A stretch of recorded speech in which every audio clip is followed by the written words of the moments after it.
அனைத்துலக உயிரோடை தமிழ் IELTS தமிழ் உயிரோடை தமிழில் அன்பர்களே, அரசியல் களம். இன்றைய அரசியல் கள நிகழ்ச்சியில் பிரித்தானியாவிலிருந்து போரியல் ஆய்வாளர் அரஸ் அவர்கள் இணைகின்றார். வணக்கம் அரசு அவர்களே. வணக்கம் ராஜானை. அனைத்துலக உயிரோடை தமிழ் உறவுகளுக்கு அன்பளிந்த வணக்கம். உங்களுக்கும் வணக்கத்தை தெரிந்து கொண்டு இன்றைய அரசியல் கள நிகழ்ச்சியில் இலங்கை தீவில் உள்ள நிலைமைகளை பார்ப்போம். முதலில் உங்களுக்கு தெரியும், தமிழ் மக்கள் தொடர்பாக, தமிழர்களுடைய பிரச்சனைகள் தொடர்பாக நீண்ட கால போராட்டங்கள் தமிழ் மக்களால் எடுத்து வரப்படுகின்றது, அந்த நிலைமைகளை வெளிப்படுத்தும் வகையில். ஆனால் மாறி மாறி ஏதோ ஒரு விதத்தில் அவை எல்லாமே நீர்த்து போகும் வகையில் ஒரு தாக்கத்தை ஏற்படுத்தக்கூடிய ஒரு போராட்டமாக இல்லாத நிலையில் இந்த போராட்டம் தொடர்கின்றது. இந்த நேரத்தில் மனித உரிமைகள் கண்காணிப்பகம் அறிக்கை ஒன்றை வெளியிட்டிருப்பதாக, இலங்கை தொடர்பாக தங்களுடைய அறிக்கையை வெளியிட்டிருப்பதாக செய்திகள் ஊடாக அறியக்கூடியதாக இருக்கின்றது. இது தொடர்பாக நீங்கள் என்ன அறிந்தீர்கள் என்று கூறுவீர்களா? மனித உரிமைகள் கண்காணிப்பகம் அதாவது இலங்கையில் இந்த பொருளாதார நெருக்கடிகளில் அதன் கல்வி அந்த பொருளாதார நெருக்கடிகளால் அந்த கல்வித்துறைக்கு ஏற்பட்ட பாதிப்புகள் தொடர்பாக ஒரு அறிக்கை ஒன்றை வெளியிட்டிருந்தது. அந்த அறிக்கையை வெளியிடுவதற்காக அமெரிக்காவின் வாஷிங்டனை தளமாக கொண்ட ஹியூமன் ரைட் வாட்ச் என்று சொல்ற மனித உரிமைகள் கண்காணிப்பகத்தின் இடைக்கால நிர்வாக இயக்குனர் பெடரிக்கோ பொரல்லோ அவர் இலங்கைக்கு வந்திருந்தார் அந்த வெளியிட்டு வைப்பதற்காக. ஆனால் அந்த சமயம் கொழும்பில் உள்ள ஒரு ஊடகம் அவரை ஒரு பேட்டி கண்டிருந்தது. அந்த பேட்டியில் அவர் கூறிய விடயங்கள் பெருமளவான விடயங்கள் ஒரு ஆக்கப்பூர்வமான விடயங்களாகத்தான் இருந்தது. அதில் பல விடயங்களை அவர்கள் பேசியிருந்தார்கள். பெடரிக்கோ பொறுத்தவரையில் அவர் யாழ்ப்பாணத்தில் இருந்து வந்ததாக கூறியிருந்தார்.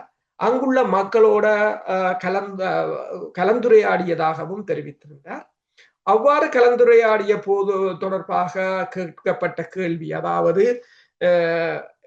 தற்போதைய புதிய அரசு எந்த வகையில் எல்லா அரசுகளிடமிருந்து வேறுபட்டிருக்கிறது என்ற கேள்விக்கு அவர் கூறிய பதில் என்னவென்று சொன்னால், எல்லோரும் சொல்லாட்சியாகத்தான் இருக்கின்றது, அதாவது பேச்சாகத்தான் இருக்கின்றதே தவிர இதில் அந்த மக்களும் அவ்வாறுதான் கூறுகிறார்கள். என்னென்று சொன்னால், தாங்கள் ஒரு புதிய ஒரு மாற்றத்தை எதிர்பார்த்ததாகவும், ஆனால் தமிழ் மக்களை பொறுத்தவரையில் அவ்வாறு எதுவும் நிகழவில்லை என்று தெரிவித்திருக்கின்றார். அது மட்டுமல்லாது இந்த மனித உரிமைகள் ஆணைக்குழுவில் இருக்கின்ற தீர்மானம் தொடர்பாக அவர் பேசும்போது அவர் கூறியது ஒன்றுதான் என்னென்று சொன்னால், இதுவரை காலமும் இலங்கை அரசு எந்தவித பொறுப்பு கூறலையும் செய்யவில்லை என்பதால் தான் இப்ப 16 வருடம் கடந்தாலும் அது மனித உரிமைகள் ஆணைக்குழுவில் தொடர்ச்சியாக இருப்பதற்கு காரணம் ஸ்ரீலங்கா அரசு தொடர்ச்சியாக ஒரு என்ன சொல்றது, ஒரு விசாரணையை முன்னெடுப்பதாகவோ அல்லது ஒரு பொறுப்பு கூறலை கூறுவதற்கோ கடந்து போற அரசுகளோ அல்லது புதிய அரசோ எந்த நடவடிக்கையும் எடுக்கவில்லை என்று கூறியிருந்தார். அது மட்டுமல்லாது இந்த செம்மணி புதைகுழி தொடர்பாக அவர் பேசிய போது கேட்கப்பட்ட கேள்விக்கு அவர் கூறிய பதில் என்னவென்று சொன்னால், அது இப்ப அதை அகழ்ந்தெடுக்க, அதாவது ஏற்கனவே 20 புதைகுழிகள் இலங்கையில் இருப்பதாகவும், அந்த 20 இது மிகவும் பெரிதாகவும் இன்னும் பல புதைகுழிகள் அங்கு இருக்கலாம் என்று சொல்லியும், ஆனால் எதுவும் சரியாக விசாரணை செய்யப்பட்டு சரியாக பொறுப்பு கூறப்பட்டோ அல்லது தண்டனைகள் வழங்கப்பட்டதாகவோ இல்லை என்று கூறியிருக்கிறார்.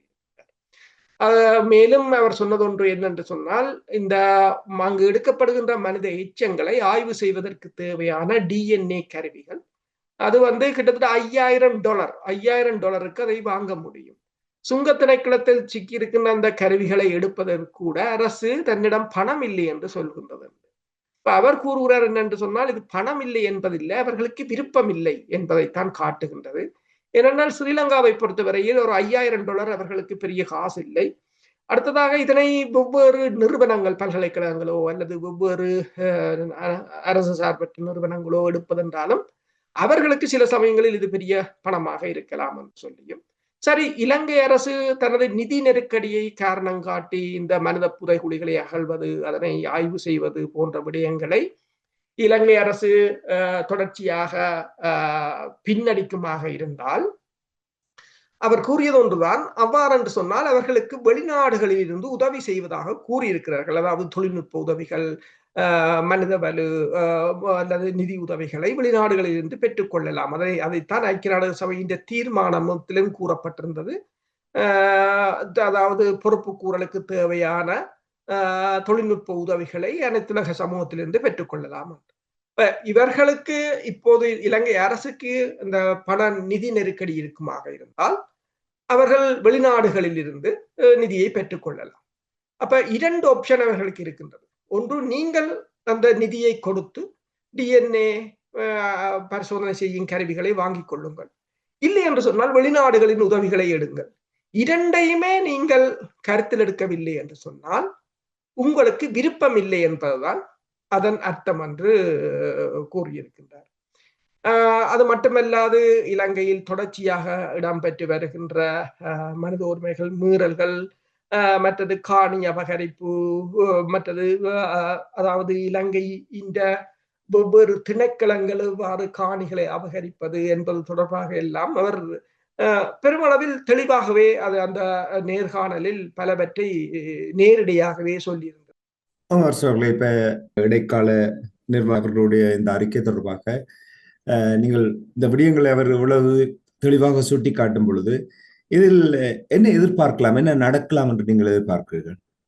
நிர்வாக இயக்குனரை பொறுத்தவரையில் அவர் அதாவது கிட்டத்தட்ட 10 வருடங்கள் 10க்கு மேற்பட்ட வருடங்களாக மோதலில் உள்ள குடிமக்களுக்கான மைய சிவிக் என்று சொல்றது அது இந்த நிர்வாக இயக்குனராயும் இருந்தவர். அப்ப அவர் சொல்வது ஒன்றுதான். அதாவது போர் முடிந்து 16 வருடங்கள் கடந்து விட்டாலும் ஒரு உறுதியான தீர்வு இல்லை என்றுதான் கூறுகிறார். அதனால் தான் நாங்கள் திரும்பி திரும்பி வந்து கொண்டிருக்கிறோம் என்றதைத்தான் அவர் கூறுகிறார். அதாவது வெளிநாட்டு அரசாங்கங்கள் தொடர்ந்து வாதிடுவதற்கும் இலங்கை மீது தொடர்ச்சியாக அழுத்தம் கொடுப்பதற்கும் அதுதான் காரணம் என்று. ஆனால் இலங்கையில் தொடர்ச்சியாக போடப்பட்ட ஆணைக்குழுக்கள் அதனிருந்து அந்த ஆணைக்குழுக்கள் இருந்து என்ன முடிவு வந்தது என்பது கூட ஒருவருக்கும் தெரியாது என்று கூறியிருக்கின்றார். அதாவது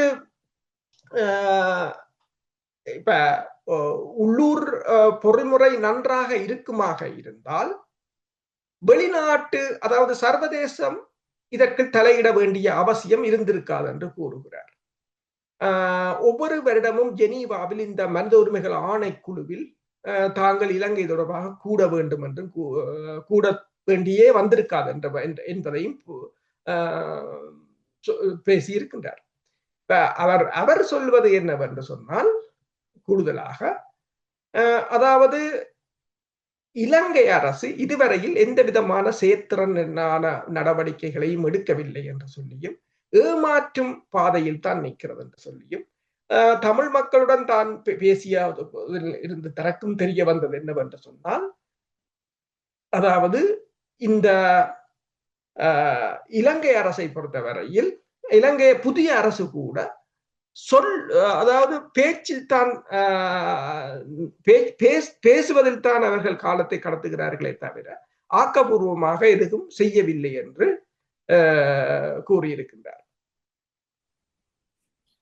சரி, பொறுத்திருந்து பார்ப்போம் என்ன எவ்வாறான எதிர் கருத்துக்கள் இது தொடர்பாக வருகின்ற விடயங்களை நாங்கள் அவதானித்து உயிரோடி தமிழ் உறவோடு பகிர்ந்து கொள்ளலாம்.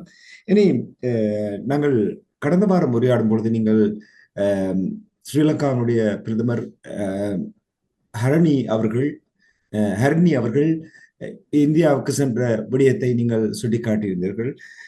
அவர் இந்தியாவிற்கு பயணத்தை மேற்கொண்ட பொழுது அங்கே மாநாட்டில் பங்கெடுத்திருக்கின்ற விடயங்களும் கூட அறியக்கூடியதாக இருக்கின்றது. இந்த பயணம் தொடர்பாக மேலதிகமாக நீங்கள் என்ன அறிந்தீர்கள்? என்னென்று சொன்னால் அதாவது ஹரணியை பொறுத்தவரையில் 2 விடயங்களை அங்கு செய்திருந்தார். ஒன்று, சீனாவுக்கு சென்றிருந்தார். சீனாவுக்கு சென்றது அவர் அங்கு ஒரு பெண்கள் தினம் தொடர்பாக சென்றாலும் அவர் அங்கு உயர்மட்ட தலைவரான சீனாவின் அரசு தலைவர் ஜி ஜின்பிங்கை சந்தித்திருந்தார். அதே போல NDTV தொலைக்காட்சி இந்தியாவுக்கு அவரை அழைத்திருந்தாலும் அவர் அங்கு வந்து பிரதமர் நரேந்திர மோடியையும் சந்தித்திருந்தார். இப்ப இரண்டும் வந்து ஒரு உயர்மட்ட சந்திப்பாகத்தான் பார்க்கப்படுகின்றது. ஆனால் இரண்டு நாடுகளையும் ஒன்றாக கையாளலாம் என்ற இலங்கையின் திட்டம் பெரிதாக வேலை செய்யவில்லை போலதான் தெரிகின்றது. ஏனென்று சொன்னால் ஹரணியை பொறுத்தவரையில் அவருக்கு கௌரவ டாக்டர் பட்டம் வழங்க போவதாக கூறப்பட்டிருந்தது. ஆனால் இலங்கையின் புதிய அரசுக்கும் இந்த PhD கலாநிதி பட்டத்துக்கும் ஒரு எட்டா பொருத்தம் போலதான் இருக்கின்றது.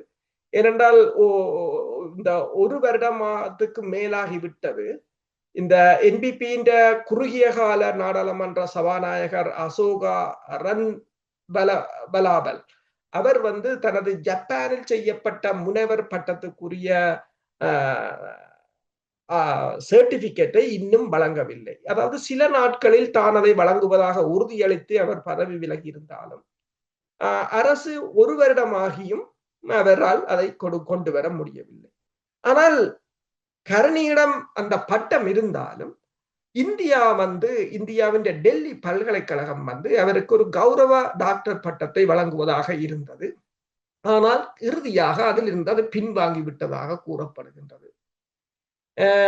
அந்த திட்டத்தை பதிவாளரிடம் முன்வைத்ததாகவும் அதை இந்தியாவின் வெளிவிவகார அமைச்சகம்தான் இந்த பட்டத்தை கொடுப்பதற்கு முன் வந்ததாகவும் அதை பல்கலைக்கழகத்திடம் கொடுத்திருந்ததாகவும், ஆனால் அந்த பல்கலைக்கழகத்தின் மானியங்களவையின் ஒப்புதலை சரியான நேரத்தில் பெற முடியாததால்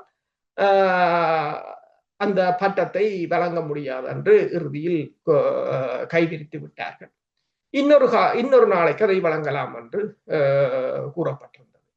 அதற்கு பதிலாக இந்து கல்லூரியில வந்து டாக்டர் அமரசூரியாவுக்கு, அதாவது ஹரணிக்கு புகழ்பெற்ற இந்து கல்லூரியின் முன்னாள் மாணவர் விருதை வழங்க அவர்கள் இந்தியாவின் வெளிவிவகாரத்துறை முன்மொழிந்திருந்தது என்றும், ஆனால் அந்த விஷயத்தில் வந்து கல்லூரியுடன் தொடர்பு கொண்ட உயர் ஆணையாளர் மகிஷினி கொலன் நேவல் தான் அது தொடர்பாக அவருக்குத்தான் தெரிவிக்கப்பட்டிருந்தது. ஆனால் அது வந்து ஹரணிக்கு ஒரு ஆத்திரமூட்டும் செயலாக இருந்ததால் அவர் அதை ஏற்க மறுத்துவிட்டு அவர் தனது கல்வி நிறுவனத்துக்கு மட்டும் விஜயம் செய்துவிட்டு வந்து விட்டதாக கூறப்படுகின்றது. அதாவது அங்கு அவருக்கு அதாவது ஹரணி அமரசூரியாவின் சமூக மற்றும் இனவியல் ஆராய்ச்சி ஆய்வகம் ஒன்றும் அவரின் பெயரில் திறந்து வைக்கப்பட்டிருந்தது. ஆனால் அதில் கூட டாக்டர் என்ற பெயரை அவர்கள் போடவில்லை என்று கொழும்பு ஊடகங்கள் ஆதாரங்களை தெரிவித்திருந்தது. சீனாவுக்கு அவர் சென்றது ஒரு முக்கிய காரணமாக இருக்கலாம்.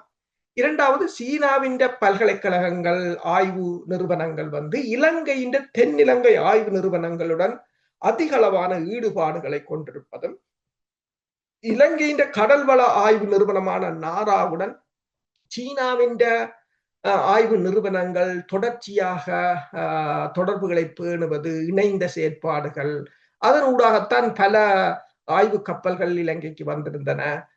கோபோல்ட் நிக்கட்டின் அஃபனசி என்ற அந்த கோபோல்ட் மலையை கண்டுபிடித்திருந்தார்கள். அதற்கு அந்த மலையை வந்து முதலில் இலங்கை அதை தனக்காக சொந்தமாக்கிக் கொள்வதற்கு அப்ளை பண்ணியிருந்தாலும் பிறகு இந்தியா அதனை கையகப்படுத்த $5 லட்சம் செலவில் புதிய விண்ணப்பத்தை கொடுத்ததாகவும், ஆனால் அதற்கு இலங்கை வந்து எதிராக நின்றதால் இந்தியாவுக்கு அது கிடைக்காமல் போனதெல்லாம் இந்த ஹரணியின் இந்த இந்தியாவில ஹரணிக்கு ஏற்பட்ட அவமானத்துக்குரிய காரணம் என்று கொழும்பு ஊடகங்கள் அடுக்கி கொண்டு போகின்றது. அப்ப என்னென்று சொன்னால், இப்ப உங்களுக்கு தெரியும், தற்போதைய நிலையில் வந்து இலங்கை வந்து ஏதோ ஒரு வகையில் இந்தியாவையும் சீனாவையும் அரவணைத்து போகலாம் என்ற ஒரு நிலை இருக்கின்றது. ஆனால் இதில் 2 விடயங்கள் உண்டு. ஹரணி சீனாவுக்கு போன பிற்பாடு சீனா வந்து கிட்டத்தட்ட $3.7 பில்லியன் பெறுமதியான அம்பாந்தோட்டை எண்ணெய் சுத்திகரிப்பு நிலையத்தை இயக்க ஆரம்பித்து விட்டது. அப்ப இயக்க ஆரம்பித்து விட்டால் அது கிட்டத்தட்ட இலங்கையில போடப்பட்ட முதலீடுகளில் அது மிகப்பெரிய ஒரு முதலீடு, 3.7 பில்லியன். ஆனால் அது கிட்டத்தட்ட ஒரு நாளைக்கு 2 லட்சம் பேரல் எண்ணெய்களை உற்பத்தி செய்யக்கூடிய, அது சீனாவுக்கு 2 நன்மைகள். ஒன்று, இலங்கையின் எரிபொருள் தேவைகளை சீனா தன்னகப்படுத்திக் கொள்ளும். இரண்டாவதாக, சீனா மீது அமெரிக்காவோ ஐரோப்பிய ஒன்றியமோ ஒரு தடைகளை கொண்டு வரும் போது சீனா இலங்கையிலிருந்து அதை ஏற்றுமதி செய்ய முடியும். அதாவது சீனாவிலிருந்து இலங்கைக்கு இலங்கையில் சுத்திகரித்து இலங்கையிலிருந்து வேறு நாடுகளுக்கு போகும். அப்ப அந்த இது தடை போடுவது என்பது இப்ப அமெரிக்காவுக்கும் ஐரோப்பிய ஒன்றியத்துக்கும் ஒரு மிகப்பெரிய சிக்கலாக முடியும். ஏனென்றால் எல்லா நாடுகளையும் தடக்க வேண்டி வரும். அவர்கள் வேற வேற லூப்புகளை கண்டுபிடிக்கிறார். இதுவும் இந்தியாவுக்கு மிகப்பெரிய ஒரு அடியாகத்தான் இருந்தது. சீனா அந்த திட்டத்தை உடனடியாக கையில் எடுத்தது என்றால் தற்போதைய நிலையில் மிகப்பெரிய ஒரு இக்கட்டான நிலையாக உலகம் நகர்ந்து கொண்டிருக்கும் போது இந்தியா மீது தொடர்ச்சியான தடைகள் வந்து கொண்டிருக்கின்றன. இந்தியாவுக்கு மீதான அமெரிக்காவின் அழுத்தங்கள், இந்தியா மீதான 50% வரியை போடுவது, ரஷ்யாவிலிருந்து எண்ணெய்களை வாங்கக்கூடாது என்பதெல்லாம் மிகப்பெரிய சிக்கல். இப்ப உதாரணமாக நீங்கள் பார்த்தீங்கன்னு சொன்னால், இலங்கையில் இவ்வாறான ஒரு ரிஃபைனரியை இந்தியா வைத்திருக்குமாக இருந்தால் அது இந்தியா இந்த தடைகளில் இருந்து சில சமயங்களில் தப்பி பிழைக்க ஒரு வாய்ப்பாக அமைந்திருக்கும். ஆனால் அதுவும் கிடைக்கவில்லை என்றதும் ஒரு மிகப்பெரிய பிரச்சனையாக இருக்கலாம். இவை எல்லாம் தான் இந்த ஹரணி மீதான இந்த நடவடிக்கைக்கு காரணம் என்று கூறப்படுகின்றது. அதே சமயம் இன்னும் ஒரு தென்னிலங்கை ஊடகங்கள் ஒன்று கூறுகிறது என்னென்றால், அதாவது ஹரணி அமரசூரியா ஒரு மிகவும் நுட்பமாக இந்தியாவையும் சீனாவையும் கையாண்டது சிங்கள மக்கள் மத்தியில் ஒரு அலையை ஏற்படுத்துமாக இருந்தால் அது டில்வின் சில்வா போன்றவர்களுக்கு மிகப்பெரிய ஒரு பின்னடைவாக இருக்கும். அவர்கள் அந்த ஜேவிபிக்குள் ஒரு அப்பர் ஹேண்ட் எடுப்பதற்காக தங்களுக்கான ஆதரவுகளை திரட்டுவதற்கான முயற்சிகளில் ஈடுபட்டு வருவதாகவும், அண்மையில் கூட இலங்கையில் பிரதமரை மாற்றப் போகிறார்கள் என்ற ஒரு கருத்தும் வெளிவந்திருந்தது.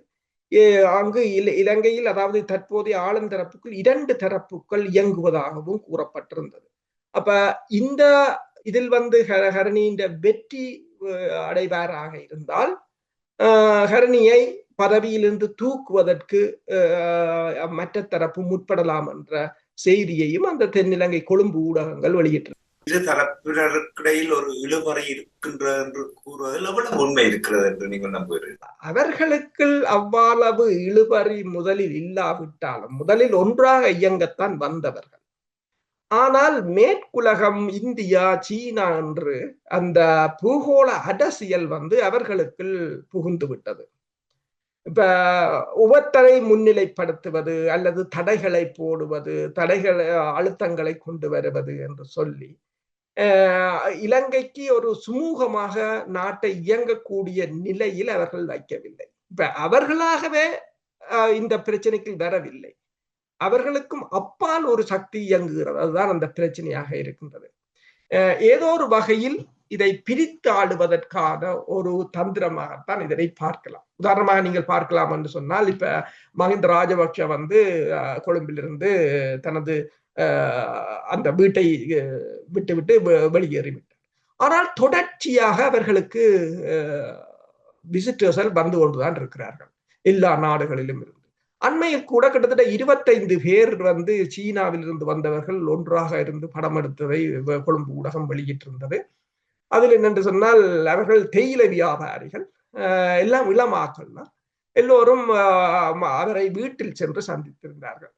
இப்ப அப்படி என்னென்று சொன்னால், இப்ப சஜித் பிரேமதாசாவாக இருக்கலாம், ரணில் விக்ரமசிங்காவாக இருக்கலாம், ஒவ்வொரு இந்த பிராந்திய வல்லரசுகளும் அல்லது உலக வல்லரசுகளும் ஒவ்வொரு அரசியல் பிரபலங்களை முன்னிலைப்படுத்துவதற்கான நடவடிக்கைகளை மேற்கொள்வதுதான் அவர்களுக்கு இடம்பெற்றிருக்கின்ற இந்த தற்போதைய இந்த பிளவுகளுக்கான காரணம்.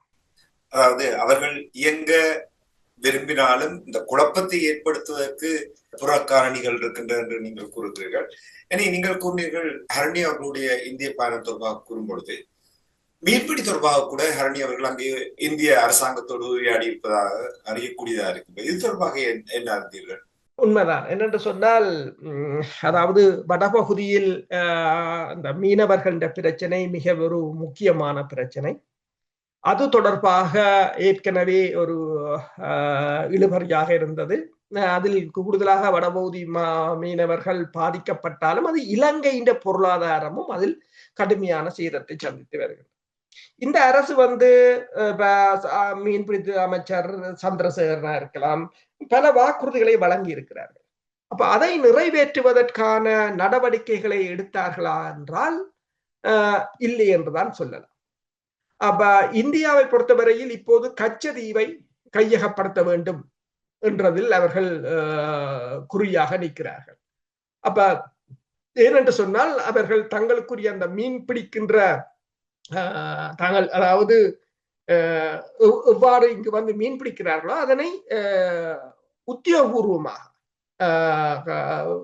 ஆக்குவதற்கான ஒரு முயற்சியாகத்தான் அதனை பார்க்கிறார்கள் ஏனையவர்கள். ஆனால் இப்ப ஹரணி போகும்போது அது தொடர்பாக பேசுவார்கள் என்று பேசப்பட்டது. ஆனால் பேசி இருப்பதாகத்தான் தெரிகிறது. ஏனென்று சொன்னால் நரேந்திர மோடி அவர்கள் தனது ட்விட்டர் தளத்தில் இலங்கையின் பிரதமரை சந்தித்ததாகவும் பல திட்டங்கள் அங்கு உரையாடப்பட்டதாகவும் இலங்கை மீனவர்கள் என்று சொல்லவில்லை, தமது நாட்டு மீனவர்களின் நலன் தொடர்பாக பேசியதாகவும் கூறப்படுகின்றது. அப்ப என்னென்று சொன்னால் இதில் உண்மை என்னென்று சொன்னால் உண்மையில் அந்த அவர்களின் நாட்டு நிலைமை, அதாவது இந்திய மீனவர்கள் தொடர்பாகத்தான் அவர் அதில் குறிப்பிட்டிருப்பதாக ஊடகங்கள் அந்த தகவலை வெளியிட்டிருக்கின்றன. அதாவது இந்திய மீனவர்கள் பாதிக்கப்படுவதாக சித்தரிக்கும் தமிழக முதல்வரின் கடிதம் அவருக்கு அதாவது நரேந்திர மோடிக்கு தொடர்ச்சியாக அனுப்பப்பட்டு கொண்டிருக்கின்றது. அதாவது இலங்கை பிரதமரின் இந்த பயணத்தின் போது இந்த பாக்கு நீரிணையில் அதாவது ஸ்டாலின் ஒன்றை கூறியிருக்கின்றார், இந்த பயணத்தில் பாக்கு நீரிணையில் இடம்பெறுகின்ற பாரம்பரிய மீன்பிடி தொடர்பில் இந்திய மீனவர்கள் மேற்கொள்ளும் தொடர்ச்சியான சவால்களை இந்திய பிரதமர் தீர்க்க வேண்டும், கச்சதீவில் சுற்றி மீன் பிடிப்பதற்கான ஒரு நிலையை ஏற்படுத்த வேண்டும் என்று. ஆனால் அது தொடர்பாகத்தான் பேசியதாக கூறப்படுகின்றது. ஆனால் இந்த பிரச்சனையை பொறுத்தவரையில் கிட்டத்தட்ட இந்த பிரச்சனைக்கு ஒரு நீண்ட வரலாறு இருக்கின்றது. அதாவது 1960ஆம் ஆண்டு வரை வெளியிடப்பட்ட உள்ளூர் செய்தித்தாள்களின் அடிப்படையில் இந்திய மீனவர்கள் இலங்கை கடற்பகுதியில் அத்துமீறி நுழைந்து கொண்டுதான் இருக்கிறார்கள்.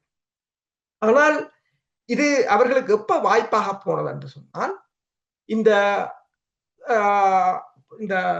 விடுதலை போராட்டங்கள் உக்கிரமடைந்த போது இலங்கை அரசு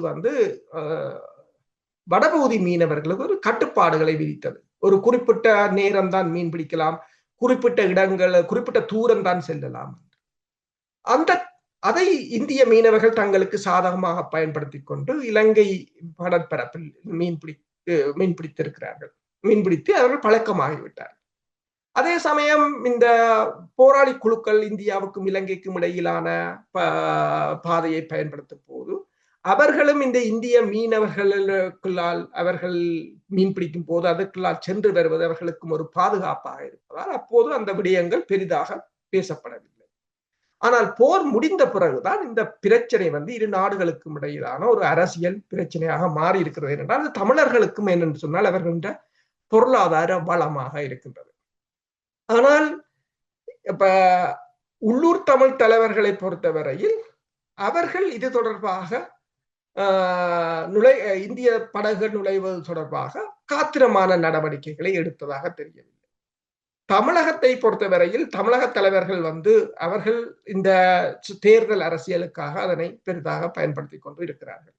இலங்கையை பொறுத்தவரையில் இலங்கை ஒரு மென்மையான அழுத்தத்தை கொடுக்கத்தான், இந்திய அரசாங்கத்தின் மீது கடும் அழுத்தத்தை கொடுக்காத ஒரு நிலையாகத்தான் இந்த ஹரணியின் பயணத்தை பார்க்கும் போது தெரிகின்றது.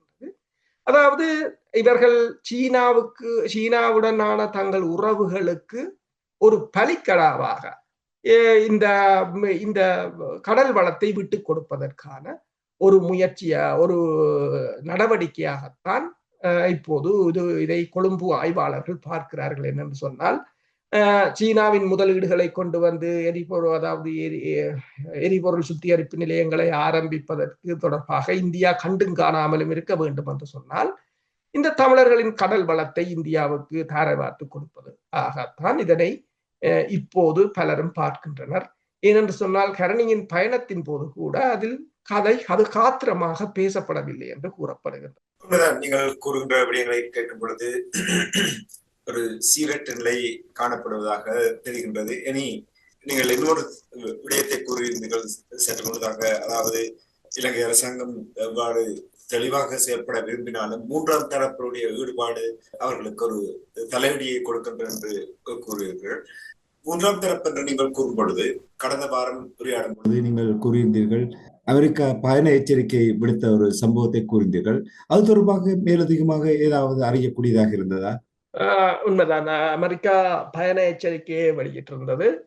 அது அந்த பயண எச்சரிக்கை இலங்கைக்கு செல்பவர்கள் அங்கு தீவிரவாத தாக்குதல் இடம்பெறலாம், குண்டுவெடிப்புகள் இடம்பெறலாம், கண்ணிவெடிகளில் சிக்கலாம், மற்றது ஊர்வலங்கள் கலவரங்களாக மாறலாம் என்று சொல்வது மட்டுமல்லாது, நீங்கள் போகும் சில சமயங்களில் அமெரிக்க தூதரகம் கூட உங்களை காப்பாற்ற முடியாது இருக்கும்.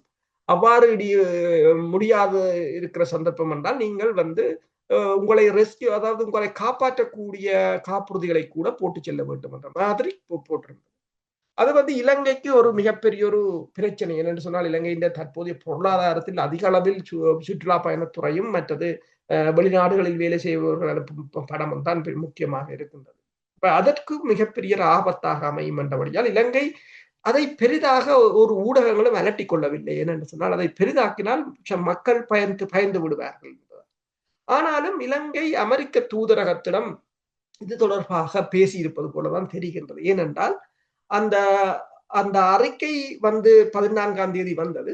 15ஆம் தேதி அக்டோபர் அமெரிக்க தூதரகம், இலங்கையில் இருக்கிற அமெரிக்க தூதரகம் இன்னொரு அறிக்கையை வெளியிட்டிருந்தது. அதில் அவர்கள் கூறியிருக்கிறார்கள், அந்த அமெரிக்காவின் வெளிவார திணைக்களம் வெளியிட்ட முதலாவது பயண எச்சரிக்கை அது உண்மையானதுதான் என்று கூறியிருக்கிறார்கள். அவ்வளவுதான் சொல்லியிருக்கிறார்கள். வேண்டுமென்றால் மிகுதியை நீங்கள் அங்கே சென்று பாருங்கள் என்று. அப்படி என்று சொன்னால் அதை ஏன் திடீரென்று அடுத்த நாள் அந்த அறிக்கையை உண்மை என்று சொல்லி வெளியிட வேண்டும் என்ற ஒரு கேள்வி இருக்கின்றது. இப்ப இலங்கை அது தொடர்பாக அமெரிக்காவுடன் பேசி இருக்கின்றது. ஏனென்றால் உங்களுக்கு தெரியும், அதற்கு முதல் இலங்கையில் முதலீடு செய்வதற்குரிய சூழ்நிலைகள் இல்லை என்று இவர்கள் சொன்ன போது, அதன் பிறகு அமெரிக்காவின் 17 முதலீட்டு அதிகாரிகள் வந்தபோது இலங்கை அதிபர் கூட அவர்களுடன் பேசியிருந்தார். அதாவது பேசியதன் முக்கிய காரணம் என்னென்று சொன்னால், அவர்கள் வெளியிட்ட அறிக்கையை மீளாய்வு செய்யுமாறு. என்னென்று சொன்னால் அந்த அறிக்கையை படிப்பவர்கள் ஒருவரும் இலங்கையில் முதலீடுகளை செய்ய மாட்டார்கள் என்ற ஒரு நிலை இருக்கலாம். அதே போலதான் இந்த பயண எச்சரிக்கையை மீளாய்வு செய்வதற்கான இலங்கை கேட்டிருக்கலாம் என்று நான் நினைக்கிறேன். அதனால் தான் மீண்டும் அடுத்த நாள் கொழும்பில் உள்ள அமெரிக்க தூதரகம் அதனை உறுதிப்படுத்தி வெளியிட்டிருந்தது அறிக்கையை. இதே நேரத்தில் அரசர்களே, உங்களுக்கு தெரியும், போர் நடந்த பொழுது கொல்லப்பட்ட மக்கள் தொடர்பான கருத்துக்கள், அவர்களுடைய நிலைமைகள் தொடர்பாக தொடர்ச்சியாக பேசப்பட்டு வருகின்றது. இந்த கொல்லப்பட்ட மக்கள் தொடர்பாக இழப்பீடு வழங்க போவதாக சில கருத்துக்கள், சில செய்திகளை பார்க்கக்கூடியதாக இருக்கின்றது. இதனுடைய நோக்கம் என்ன? இந்த இழப்பீடு தொடர்பாக என்ன விதமான நிலைப்பாட்டை கொண்டிருக்கிறார்கள் என்று கூறுவீர்களா? இது உங்களுக்கு தெரியும், அக்டோபர் மாதம் இலங்கை இந்திய இராணுவத்துக்கும் விடுதலை புலிகளுக்கும் இடையிலான போர் இடம்பெற்ற மாதம்.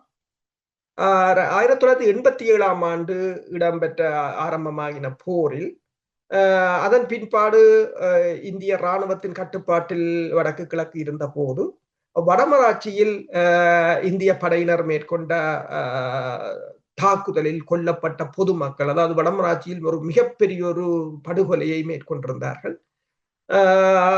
30க்கும் மேற்பட்ட மக்கள் கொல்லப்பட்டிருந்தார்கள். 50-60 பேருக்கு மேல் காயமடைந்திருந்தார்கள். பல நூறு வீடுகள் எரிக்கப்பட்டிருந்தன என்று சொல்லி அது ஒரு மிகப்பெரிய ஒரு அவலமாக இருந்தது. அது தொடர்பாக முதலில் வழக்கு டெல்லியில் போடப்பட்டிருந்தது. ஆனால் இந்திய அரசு அது தொடர்பாக மௌனமாகவே இருந்ததே தவிர எந்தவித ரியாக்ஷனையும் காட்டவில்லை. இப்போது மீண்டும் இலங்கையில் ஒரு வழக்கு போடப்பட்டிருக்கிறது. இந்திய அரசு இந்த செய்யப்பட்ட இந்த மக்கள் மீது மேற்கொள்ளப்பட்ட இந்த அநியாயங்களுக்கு இழப்பீடுகளை வழங்க வேண்டும் என்று சொல்லி கிட்டத்தட்ட 4 பில்லியன் ரூபாய்கள், இது இந்திய காசில் கிட்டத்தட்ட அமெரிக்க டாலர்களில் கிட்டத்தட்ட 15 மில்லியன் டாலர்களை இந்திய அரசு வழங்க வேண்டும் என்று சொல்லியும் போட்டிருக்கிறார்கள். இந்த முந்தி அந்த சிற்றூர் சபையாக இருந்தது, முந்தி மக்களவைகள் இருந்தது கிராமங்களில். அப்போது பொதுமக்கள் அமைப்புகள் இருந்தன. அதன் தலைவராக இருந்த ஆனந்தராஜ் அவர்கள்தான் இந்த வழக்கை போட்டிருக்கிறார்.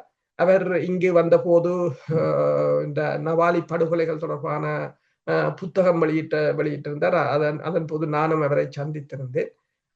உண்மையில் அந்த அப்பாவி பாதிக்கப்பட்ட மக்களுக்கு இழப்பீடுகளை கேட்டு அவர் மேற்கொண்ட இந்த முயற்சி உண்மையாக போற்றத்தக்க விடயம்.